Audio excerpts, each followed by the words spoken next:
So, welcome everybody to today's Krishna in Vrindavan Leela.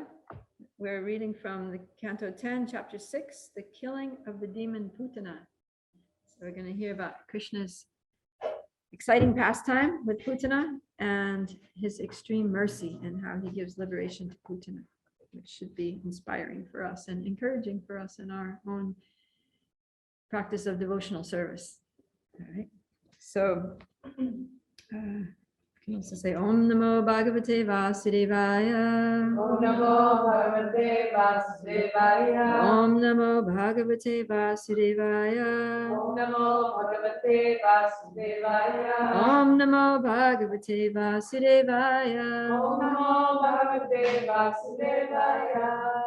All right, so yesterday we left off with Nanda Maharaj going to Mathura to pay his taxes, and he paid the taxes, and then he met with Vasudev, who told him, you better get back to Vrindavan quickly because there might be some disturbances there. Just saying, right? Like that. Just saying.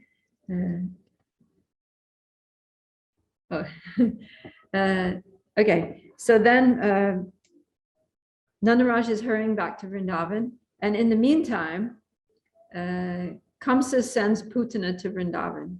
So I don't know if Kamsa knows that Nanda Maharaj is not there. A lot of the cowherd men went with Nanda Maharaj, so maybe he's thinking that it's a safer situation, the king is not there, the headmen are not there. It's a good time to attack.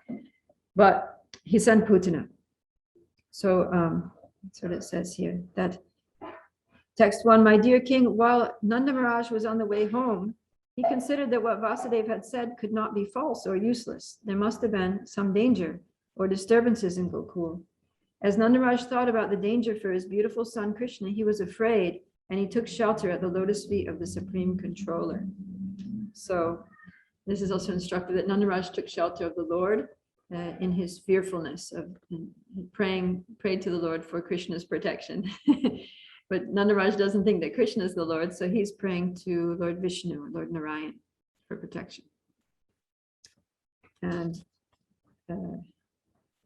says here that while Nanda Maharaj was returning to Gokul, the same fierce Putana, whom Kamsa had previously engaged in killing babies, was wandering about in the towns, cities, and villages, doing her nefarious duty.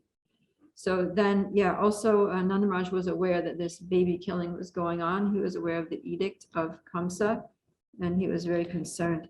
But Jiva Goswami comments that all the babies that were killed by Putana, they were actually from sinful families. They were from the families of Kamsa's own supporters. So it's interesting how Krishna was actually engaging Putana in doing his work of killing the demons. And how Kamsa was so foolish that he was actually,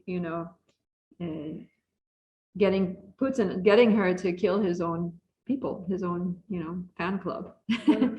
But Krishna, he's very expert in getting things done.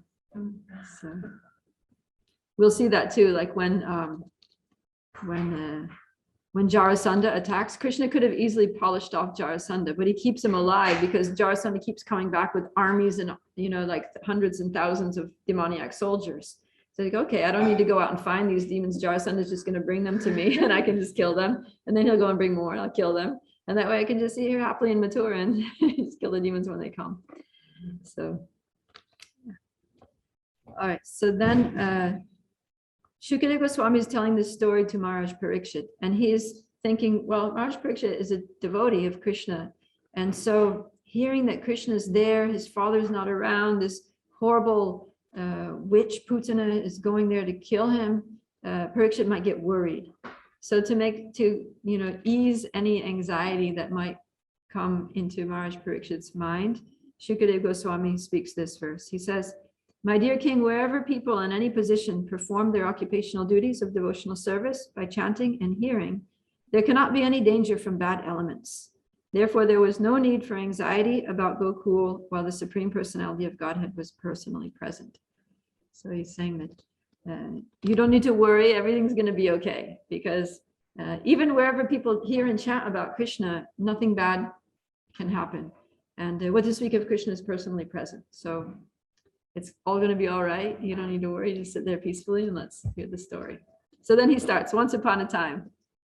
Once upon a time, Putana Rakshasi, who could move according to her desire and was wandering in outer space, converted herself by mystic power into a very beautiful woman and thus entered Gokul, the abode of Nanda Maharaj. So she was a Rakshasi. Rakshasas are cannibals. So not only was she killing babies, but she was eating them. And that comes up later. It says that she was, even with Krishna, she likes the taste of fresh baby's blood. And her plan was not just to kill Krishna, but to eat him. Yeah. I mean, it's for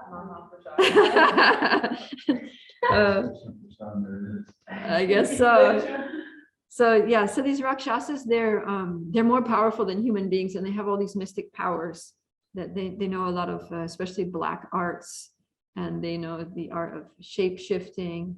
And she was a witch, so the female Rakshasis, many of them knew how to, get a stick and fly on it. So this thing of, like we hear about in fairy tales about witches riding on broomsticks, it's a real thing. They actually do that. So, and Putana knew how to do that, and she could travel not just, in the Earth's atmosphere, but she could travel in outer space. So she got on her stick and she flew into Gokul. Yeah. And then there's this, so then she disguised herself, she transformed herself. She, morphed into a beautiful woman who was like a goddess. So the description is here. Her hips were full, her breasts were large and firm, seeming to overburden her slim waist. Now pay attention to this description, because later there's going to be a very contrasting description of her. So for now, this is what she is. She was dressed very nicely.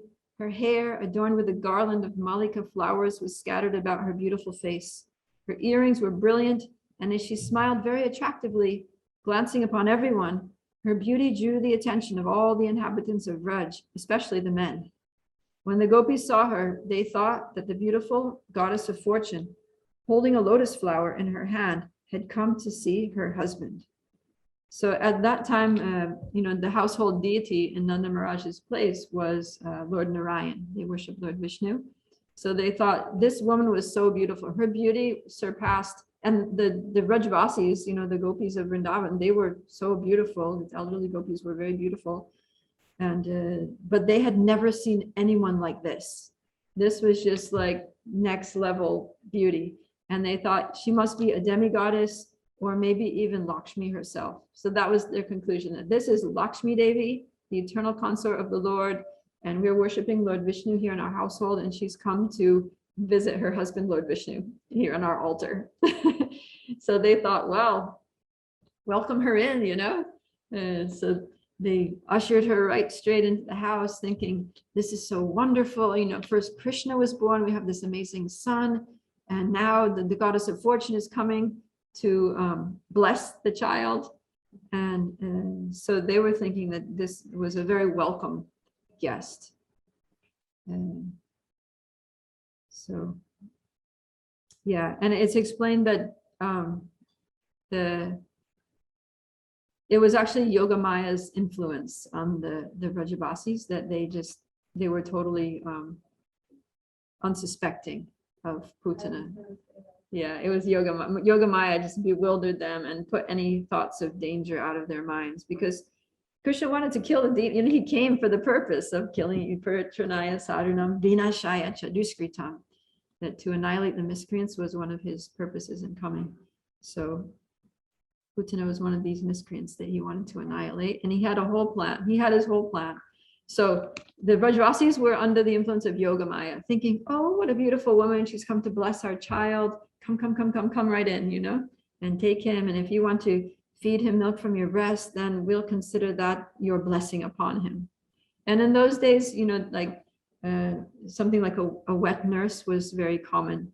The women would have lots of children, and they would breastfeed each other's children. It wasn't something strange. It was something very ordinary. That's healthy. That's like not. Oh yeah, people actually buy like breast milk. Yeah. Yeah. Wow. It's a thing. So So the Brajavasis were under Yogamaya, and Putana was under Mahamaya, thinking that I'm going to actually kill this child. And but actually, it was she was walking into her own death trap that was arranged by Krishna. She thought she was going to trap and kill him, but she was the one that was going to get trapped and killed. So yeah, it says here that Lord Sri Krishna, the all-pervading super soul, so he's the all-pervading super soul, he totally knew her intention. He was lying on the bed, and he understood that Putana, a witch who was expert in killing small children, had come to kill him. Therefore, as if afraid of her, Krishna closed his eyes. The acharyas comment in different ways on why Krishna closed his eyes. So one was as if to make her think that he was afraid of her, so that she would have confidence to pick him up and put him on her lap and breastfeed him. Because it also says that Putana, she had a sense that this child is very powerful. This child could, destroy the whole universe. But then, Mahamaya then kicked in and was like, no, I'm going to finish him off. So he wanted to increase her confidence by just closing his eyes and being a little baby for her. Thus, so they say another reason that Krishna closed his eyes was because Putana was a woman, and also she had approached him in the mood of mother. So he thought it was a very abominable thing to, kill a woman who came as mother, even though she had evil intentions, but still it was, a sinful act, and he didn't want to see it. So he just closed his eyes. He didn't want to have to do it. And he thought, well, at least don't let me see it. Yeah. And there are a few other reasons. Another one is that he didn't want to see the face of Putana, who had killed so many children. There's just like not somebody that you want to look in the eye, and just such an evil person. And yeah. So then Putana, she just reached into the cradle and she picked up Krishna and put him on her lap. And of course, she had previously smeared the nipple of her breast with poison, like really, really super deadly poison that was enough to kill, hundreds of elephants. And she thought for sure that as soon as he, touches his lips to her nipple, he's just gonna be finished. So it says, Putana took upon her lap him who was to be her own annihilation. Just as an unintelligent person places a sleeping snake on his lap, thinking the snake to be a rope. So nice analogy, right? She's thinking like a rope. You just put a rope on your lap, like that rope's not going to do anything. Like this child can't possibly hurt me. He's just a tiny little baby. He's got his eyes closed. He doesn't even know what's going on. But yeah, it's going to be like the rope that became a snake and gave her the death bite. Putana Rakshasi's heart was fierce and cruel, but she looked like a very affectionate mother. Thus she resembled a sharp sword in a soft sheath. Although seeing her within the room, Rohini and Yashoda, overwhelmed by her beauty, did not stop her, but remained silent because she treated the child like a mother. So here, it says that she was a sharp sword in a soft sheath. And so Putana's beauty was superficial. She was actually a demoniac Rakshasi. She wasn't really beautiful at all. And that was superficial. And also her intention was superficial, that she was coming there to, lovingly feed Krishna milk, but actually she was going there to kill Krishna. So Bhaktivinoda Thakur comments that Putana represents the false guru. So the bogus guru who poses as a learned person, who poses as somebody who can help you make spiritual advancement, but actually just wants to exploit you, just wants to get money or get service or be worshipped or like that. So later when it says that Krishna becomes angry, that's what he gets angry with. He's angry because he doesn't appreciate cheaters. So let's see here. On that very spot, the fiercely dangerous Rakshasi took Krishna on her lap and pushed her breast into his mouth. The nipple of her breast was smeared with a dangerous, immediately effective poison. But the Supreme Personality of Godhead, Krishna, becoming very angry at her, took hold of her breast, squeezed it very hard with both hands, and sucked out both the poison and her life. So yeah, so Krishna was angry because of her being a cheater. And we see in other pastimes that when Maharaj Prithu was performing he wanted to do 100 horse sacrifice, but then Indra kept coming and stealing the horse. And he was dressing up as a sannyasi to try to, so that Prithu's son every time would go and, pursue him and, be just about to shoot him with an arrow. And then he would see, oh no, he's dressed as a sannyasi. He's a holy person. I can't possibly kill him. And then he would just, let him go. And that kept happening again and again. And then finally, I can't remember, it was Brahma. Brahma intervened and he said, look, whether you did the 100 horse sacrifice or not, that's not the issue here. The issue is that Indra is pretending to be a sannyasi, and this cheating thing will be picked up by people in the future. And there'll be so many bogus gurus who will mislead people. And that's a worse sin. So whatever you have, so just be happy with the 99 horses so that Indra will stop this pretense.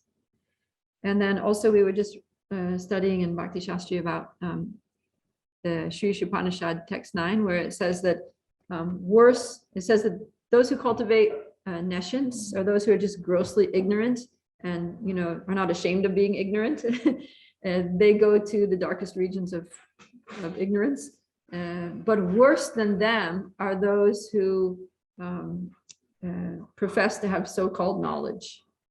So worse than just being totally, ignorant is pretending that you have knowledge and deceiving people.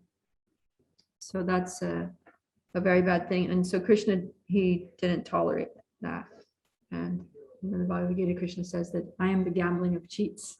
So Krishna always, when it comes to cheating, Krishna always has the last laugh. He always wins. Anyone who comes to cheat Krishna, they're going to get cheated.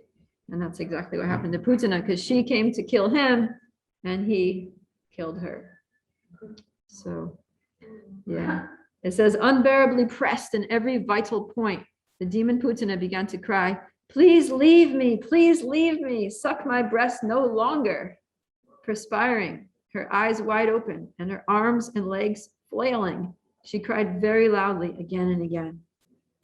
So, because the life airs, Krishna sucked out her life airs, and it says here, tat prana, I heard the prana.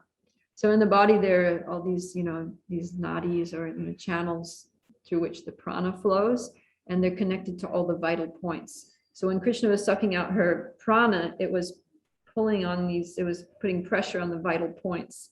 And it says here, unbearably pressed in every vital point. It's just like, when you get marma therapy, they press on the certain points and it really hurts. It hurts like anything. So yeah, she was in intense pain with all of her vital points being pressed, like excruciatingly hard. And she's just screaming like, let me go, please stop this.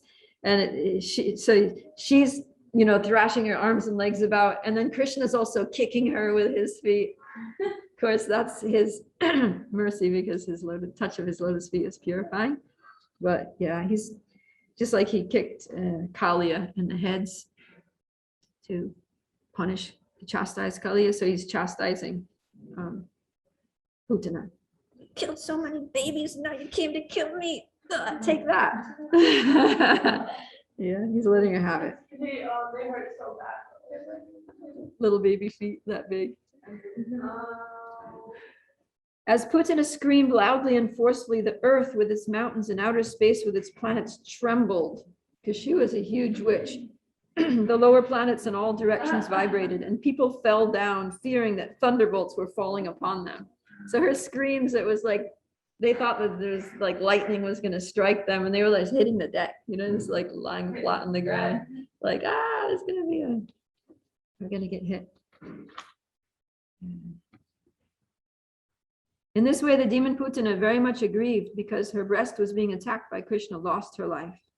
O King Parikshit, opening her mouth wide and spreading her arms, legs, and hair, she fell down in the pasturing ground in her original form of a Rakshasi, just as Vritrasura had fallen when killed by the thunderbolt of Indra.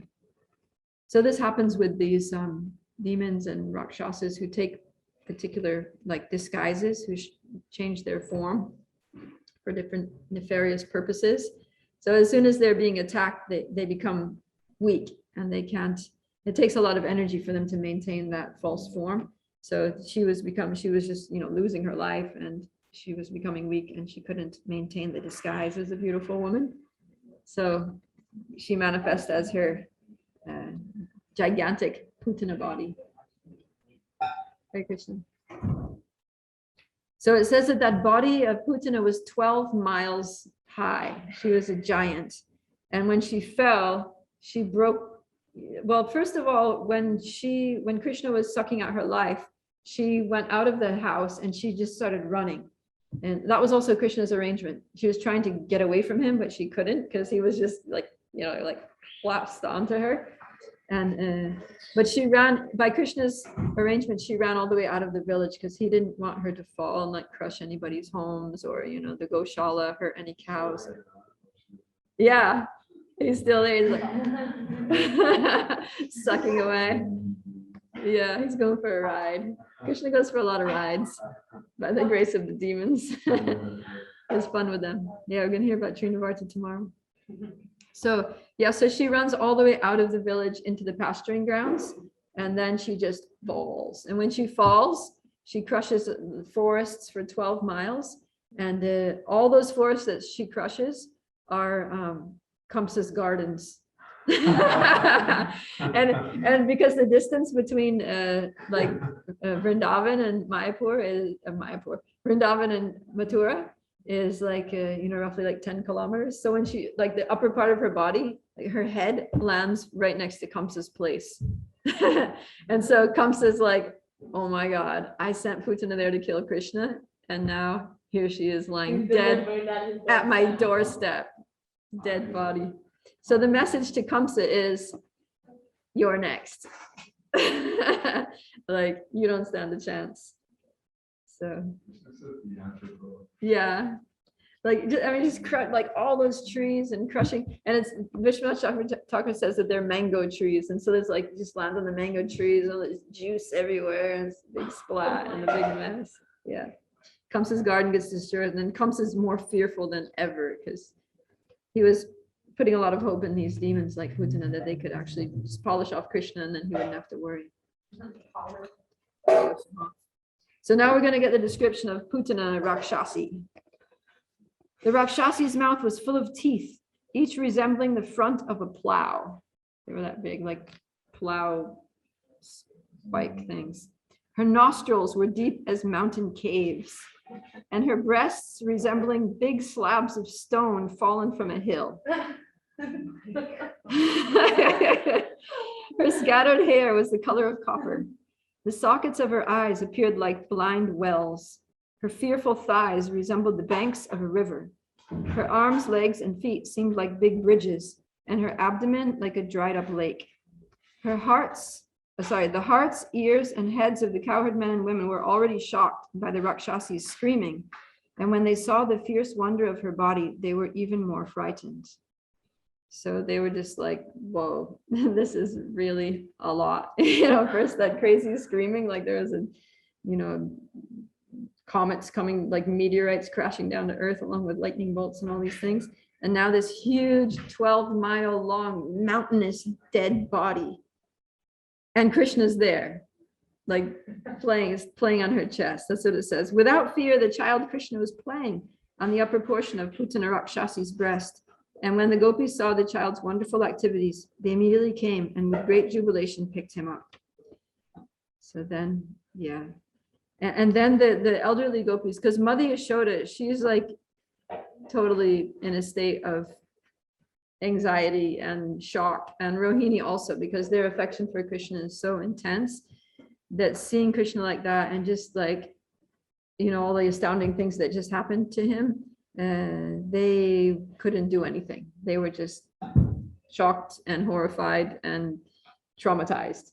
So then the other elderly gopis, they get Krishna, and then they start doing all these purificatory rituals with using cow products. So there's a cow there, they get the tail of the cow, and they're like taking the tail of the cow and just brushing it, kind of like a chamara, is brushing it all over his body. They took the veil off of No, the cow's standing there. I mean, so cute. It's go cool. So there's cows all over. So they just bring a cow over and they're like, yeah, with the live cow's tail. And then they take dust that was raised by the hoofs of the cows. So places where the cows had walked, they pick up that dust and they smeared it all over him. And then they got cow dung and cow urine. They gave him a bath with cow urine, and they took cow dung and they put tilak in the 12 places, like we do, saying the same mantras that we do. So it's just amazing how they had so much faith in the cows. Like they were protecting the cows. We talk about cow protection, but the cows are also protecting them. Like all of the protection and all the purificatory rituals, they all involved cow things, and even they bathe in the cow urine. Yeah. So and they considered that these cows are actually protecting Krishna. So yeah, maybe we can. There are these really nice mantras that the cowherd women, even though they were Vaishyas and they were kind of like simple, cowherd women, but they knew all these mantras and they knew the procedures for protecting children, because they all had children. And so there are these nice mantras for protecting children. And I know Mother Sukada, she told me that from the time her son was born, she always chanted these mantras every day for her son's protection. And she told me that later her son, when his son had grown up and moved away from home, one day he called her up and he was like, "Mom, are you still chanting those mantras? Keep it up, I need it." So I'm going to say there's just a few of them. I'm going to recite the Sanskrit here. And then what you can do is meditate on, if you know any child that needs protection, you can meditate on the child, and we can say these prayers. So yeah. You say it for us and we'll think about it. Okay. Avyada jangri mani mamstava janvatonu yagyo chitaka titatam jataram hayasya Ritkeshavastvad uru isha inastu kantam Vishnu bhujam mukamuru krama ishvarakam Chakra gata sahagado hadir astu paschat Tvad parshvayor danur asimadu hajanascha Kone shushanka urugaya upayupendras Takshakshito haladara purusha samantat. So here's the translation for that one. May Aja protect your legs. May Mahiman protect your knees. Yagya, your thighs. Achyuta, the upper part of your waist. And Hayagriva, your abdomen. May Keshava protect your heart.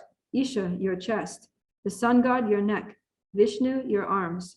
Urukrama, your face. And Ishvara, your head. May Chakri protect you from the front. May Sri Hari, Gadadhari, the carrier of the club, protect you from the back. And may the carrier of the bow, who is known as the enemy of Madhu, and Lord Ajana, the carrier of the sword, protect you your two sides. May Lord Urugaya, the carrier of the conch shell, protect you from all corners. May Upendra protect you from above. May Garuda protect you on the ground. And may Lord Haladar, the Supreme Person, protect you on all sides. There's a few more. Indriyani Rishikesha Prananarayano Vatu Svetadvipa Patishchitam Mano Yogashvaro Vatu Krishnigarbhas Tute Budhim Atmanam Bhagavan Paraha Kridantam Patu Govinda Shayanam Patu Madhavaha Rajantam Avyadvaikunta Asinam Tvam Shuyapatihi Punjanam Yagyabuk Patu Sarvagraha Bhayankaraha. So those ones translated as, may Rishikesha protect your senses and Narayan your life air. May the master of Svetadweep protect the core of your heart. And may Lord Yogeshvara protect your mind. May Lord Prishnigarbha protect your intelligence. And the Supreme Personality of Godhead your soul. While you are playing, may Govinda protect you. And while you are sleeping, may Madhava protect you. May Lord Vaikuntha protect you while you are walking, and may Lord Narayan, the husband of the goddess of fortune, protect you while you are sitting. Similarly, may Lord Yagyabuk, the fearful enemy of all evil planets, always protect you while you enjoy life. So those are the prayers that they chanted for the Lord's protection. And the next verse talks about all the different evil beings that actually attack children. So this you may be interested to know.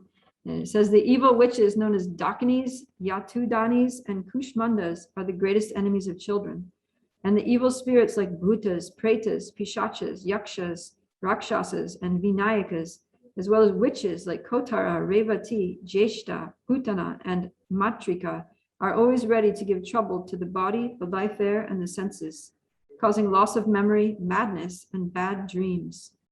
Like the most experienced evil stars, they all create great disturbances, especially for children.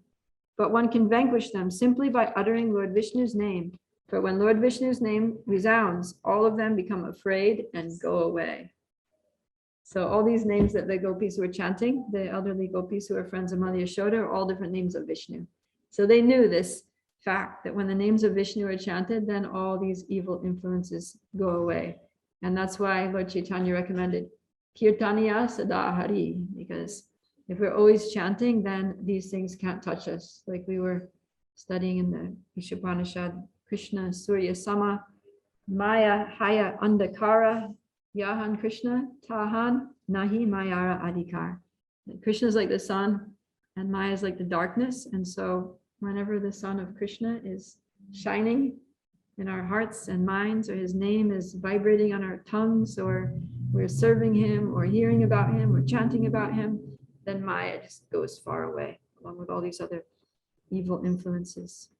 So we do the same thing, like in the morning, you know, when we put on tilak, it's a similar thing to what they're doing. They're taking the cow on tilak, and then Om Keshavaya Namaha, Om Narayanaya Namaha, Om Madhavaya Namaha, Om Govindaya Namaha, Om Vamanaya Namaha, Om Madhusudhanaya Namaha, Om Trivikramaya Namaha, Om Vishnave Namaha, Om Sridharaya Namaha, Om Rishikeshaya Namaha, Om Padmanabhaya Namaha, Om Damodaraya Namaha, Om Vasudevaya Namaha. So we can remember when we're putting on tilak in the morning, we can also remember these elderly gopis saying the mantras and putting the cow on tilak on Krishna for his protection. And their love for Krishna is so, their Vatsalya Bhav, their mood of parental affection to Krishna is so strong that it overwhelms any sense that Krishna is God. So very sweet. And also later in the Bhagavatam in Canto 12, there's this famous verse that Shukadeva says to Maharaj Parikshit that Kaler dosha nidhe rajan asti hyeko mahaguna kirtanad eva krishnasya mukta sangha param prajet. That this Kali Yuga is an ocean of faults. It's Kalo dosha nidya. Dosha means faults and nidhe means ocean. So this Kali Yuga is an ocean of faults. But there's one good quality, Eko Mahaguna. There's one good quality in this age, and that is that Kirtanad Eva Krishnasya, that by chanting the holy names of Krishna, having Krishna Kirtan, Mukta Sangha Param Rajat, that we can get free from all material attachments. Mukta, we can get liberated from this material world, and Param Rajat, we can go to the supreme abode of the Lord. So yeah, so the Rajat, yeah. So it's really important to chant the holy names to protect ourselves here and to assure our going back to Godhead. All right. So then after that, the gopis, Mother Yashoda, she took Krishna, and I mean, she was so frazzled from the whole thing that she wasn't even sure whether Krishna was still alive. She was just so, upset about the whole thing. She was like, "Is my child dead? Is he okay?" So the gopis, they were trying to say he's good, he's fine. He was just playing there, And so they put Krishna on her lap, and then they say, just give him some milk, and you'll see. He'll suck your breast and you'll see that he's healthy and he still has an appetite and he's a hungry baby. Because with small children, appetite means health. So then Mother Yashoda breastfed Krishna. Krishna took milk, and then she was like, okay, he's alive, he's well, everything's good. So then she put him to bed. And then just then, Nanda Maharaj arrived. So this was all going on. Nanda Maharaj was not there. So Nanda Maharaj and the other cowherd men that went with him, they, just walked into Vrindavan, into Gokul, and they saw this, because Putana was huge. She was like a mountain. It was like this 12-mile long mountain range. And they were looking around like, wait a minute, did we take a wrong turn somewhere? I thought this was Vrindavan. I thought we were going to be in Gokul. I thought we were going to be in our village now. Like, what happened? Did we get delirious from too much travel? Or, they were really confused. And then so some residents of Vrindavan saw them. They ran to them, Nanda Maharaj, this is what happened. And they told the whole story. And Nanda Maharaj was just like, oh, Vasudev said there would be disturbances. He must be some great rishi to know the future like that. How could he possibly have known? Because Nanda Maharaj is like, he's just a simple cowherd man. Vasudev, he's a kshatriya. He's, he knows about politics and he's a diplomat.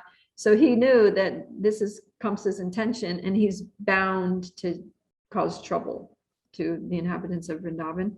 So he knew he didn't have mystic powers, but Nanda Raj's mind is like, wow, he must really have some powers to foretell the future like that. How could he have foreseen this calamity and even predicted it to me? So yeah, that's the difference between. I have a question. Yeah. The gopis had just watched Krishna suck the life out of Putana's breast, and then they're like, let him drink your milk to Yashoda, right? That's what they're like. They immediately forget. Any time when Krishna exhibits some kind of power or opulence, they just like, it doesn't register in their minds. It's just like Krishna. Yeah, they just think it must have been Lord Vishnu that intervened and protected him. That's it. They're always like that. Lord Vishnu is always saving him. So then they got these people in the Gokul who would clean the street and take out the garbage and stuff. So they got them to come and to cut Putana's body into so many pieces and burn it up, because they were afraid that she was this witch with mystic powers. She was going to come back and come to life again and attack Krishna again. So they cut her all up into little pieces and they set fire to her body. And then and then it's described how when her body was burning, it produced a beautiful, like a very pleasing fragrance, like incense. Yeah, because Krishna had touched her with his lotus feet, and by that touch, she had become completely purified of all sins, of all, bad contamination. And then because she'd been killed by Krishna, then she got liberated, because Krishna has that quality that any demons that he kills get liberated. But then Krishna, not only that, but Krishna gave her a very special kind of liberation, that because she approached him with a mood of mother, and because just before she picked him up and, offered him her poisonous breast, she thought, wow, he's so beautiful and he's so powerful. She had those two thoughts: he's beautiful and he's powerful. And Krishna accepted that as praise. That mentally she praised him as being the beautiful, all-powerful Lord. And also she was approaching him in a giving mood. She was offering her breast milk from her own body. And she was cuddling it, because she didn't just go in there and give me that baby and pull him out of the cradle. And, she went very lovingly. It wasn't just that she looked like a demigoddess. She acted like one. She was very gentle. She was very sweet and respectful and sensitive to everybody's feelings. And, so she came in what looked like a nice mood. So it just shows how Krishna, he has this amazing character, where he overlooks the faults. And even though the faults may be humongous, just like, 99.99% faults, he overlooks that, and he accepts the, 0.001% of good qualities. So he accepted that she came very gently. She picked me up so sweetly and gently, and she offered me her milk in the mood of a mother, and she appreciated that my power and my beauty. Therefore, she's, she deserves to go back to Godhead. So she didn't just get Brahma Jyoti liberation, which is what most of the demons get, but she actually went to the spiritual world, to Goloka Vrindavan, and she became a nurse, one of Krishna's nurses. But it said that she wasn't quite on the level of the other, nurses there that were, Nitya-siddhas, or who were, actual, devotees, pure devotees who went back to Godhead, because she had a mixed mood of reverence. So she was kind of like a background nurse. But anyway, she was there, she's in the spiritual world with Krishna. She had it made, basically. So this is, all the, Shukadeva Goswami really elaborates on this idea that, Putana was always hankering for the blood of human children, and with that desire, she came to kill Krishna. But because she offered her breast to the Lord, she attained the greatest achievement. What then is to be said of those who have natural devotion and affection for Krishna as mothers, and who offered him their breast to suck, or offered something very dear, as a mother offers something to a child? So then what to speak of, the actual devotees of Krishna? And he says also, because Krishna embraced Putana's body and with great pleasure, Krishna embraced Putana's body with great pleasure, because he was actually very happy to kill her. So he actually enjoyed that and sucked her breast. Although she was a great witch, she attained the position of mother in the transcendental world and thus achieved the highest perfection. What then is to be said of the cows whose nipples Krishna sucked with great pleasure, and who offered their milk very jubilantly with affection, exactly like that of a mother? So we could also say, what to speak of, us, although we're not pure devotees, we maybe have some material desires, we still have lust and envy and greed and things, but we're trying to make an offering to Krishna, like we cook and we offer food to Krishna, and we do service, we offer that to Krishna, we chant our japa for the pleasure of Krishna. So even if there's some fault, even if sometimes our japa is inattentive, even though our offerings may not be completely pure, our minds may not be completely pure even while we're offering it, but Krishna overlooks that, and he is very kind, and he accepts our service. He very happily accepts our service. He eagerly accepts our service because he wants to reciprocate with us. And these verses about Putana, I think it's Uddhava who says this. Is it Uddhava? Yeah, third canto? Yes, there's this very famous verse from the third canto. Aho bakiyam stanakala kutam jigam shayapayayad apyasadvi lebhegatim dachutitam tatonyam kambadayalum sharanam brajema. Says, alas, how shall I take shelter of one more merciful than he who granted the position of nurse to a she-demon, Putana, although she was unfaithful, and she prepared deadly poison to be sucked from her breast. So it's like, how can we find anyone more merciful than that? And also these verses here, these verses from the Bhagavatam about how Putana was given liberation.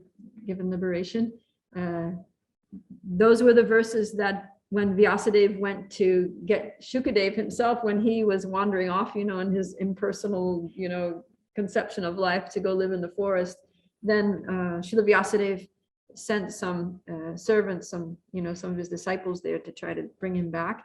And he said, chant these verses about Putana. And when he heard those verses, he's like, hey, whoa, that sounds pretty amazing. Let me find more about that. And he went back and he studied the Bhagavatam with Srila Vyasadeva.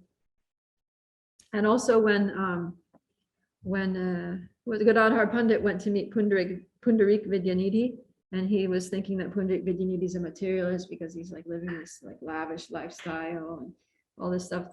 Then who was it that went with him? Jagadananda Pandit?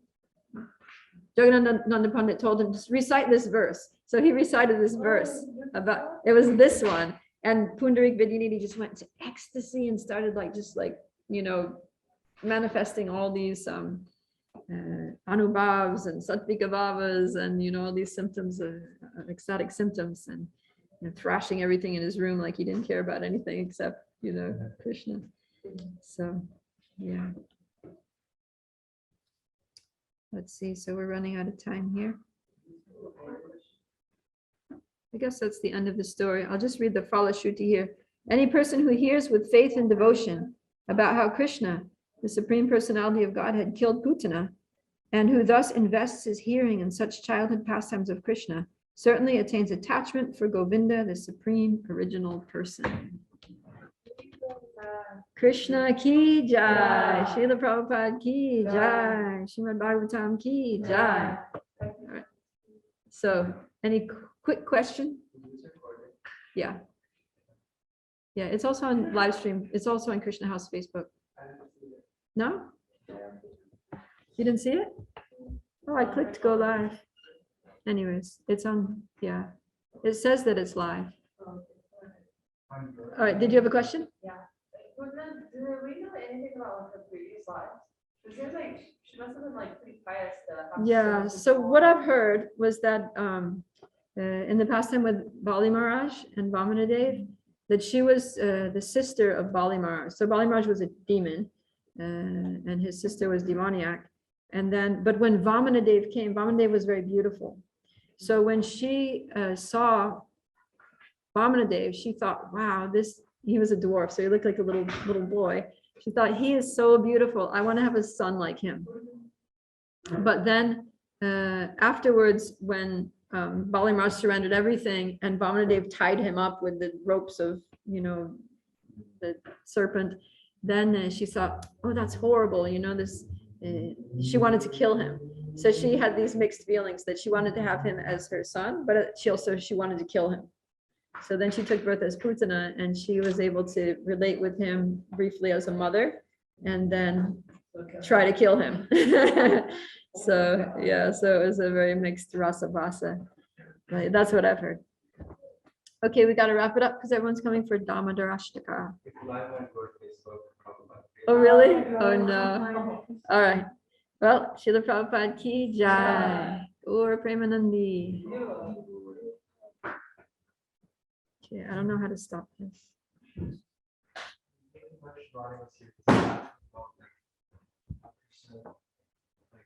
I think you're still